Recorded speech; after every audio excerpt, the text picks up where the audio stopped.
අස්වැසුම ප්‍රතිලාභ ලබන ලක්ෂ සංඛ්‍යාත ජනතාව බිය වූ ඒ දවස උදා වෙලා ඉවරයි. මාර්තු මාස පළමුවෙනිදා සිට ක්‍රියාත්මක වන පරිදි අස්වැසුම ප්‍රතිලාභීන් 85000කගේ දීමනා රජය විසින් සම්පූර්ණයෙන්ම කපා දමා තිබෙනවා. ඔබ ඇහුවා හරිය. අද ඉඳන් මේ පවුල් 85000කට 1 රුපියලක්වත් ලැබෙන්නේ නැහැ. ඔබේ නමත් මේ කපපු ලැයිස්තුවේ තියෙනවාද? ඇයි මේ තරම් පිරිසකට අසාධාරණයක් වුණේ? දැන්ම මේ වීඩියෝ එක බලන්න.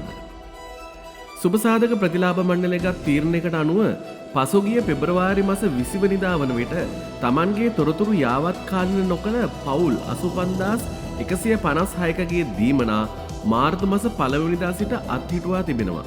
මෙයින් අන්ත දිලිඳු කාණ්ඩයේ පවුල් 28608කුත් දිලිඳු කාණ්ඩයේ පවුල් 56548කුත් ඉන්නවා. රුපියල් 17500 සහ රුපියල් 10000 බැගින් මාසිකව ලැබුණු ඒ ජීවනාලිය අද සිට ඔවුන්ට අහිමි.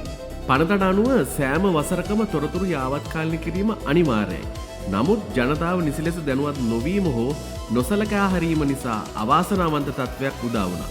සභාපති නිමල් කොටවලගෙදර මහතා පවසන්නේ දැන් කාලය අවසන් බැවින් ඔවුන්ව ගෙවීම් ලේඛනයෙන් ස්වයංක්‍රීයවම ඉවත් වී ඇති බවයි. මෙය ලංකා ඉතිහාසයේ එකවර වැඩිම පිරිසකට සහනාධාර අහිමි වූ අවස්ථාවක් ලෙස වාර්තා වෙනවා. දැන් බොහෝ දෙනෙක් අහනවා අපිට ආයේ මේක ගන්න බැරිද කියලා.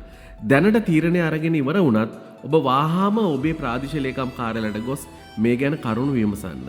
යම් මානුෂීය හේතුවක් මත නැවත අභියාචනයක් ඉදිරිපත් කිරීමට අවස්ථාවක් ලැබෙයිද කියා සොයා බලන්න.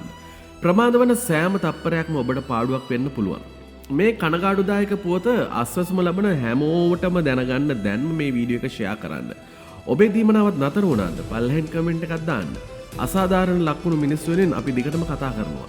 මේ වගේ වැදගත් තොරතුරු එසැනින් දැනගන්න අපේ channel එක subscribe කරලා තියාගන්න. හැමෝටම සුබ දවසක්.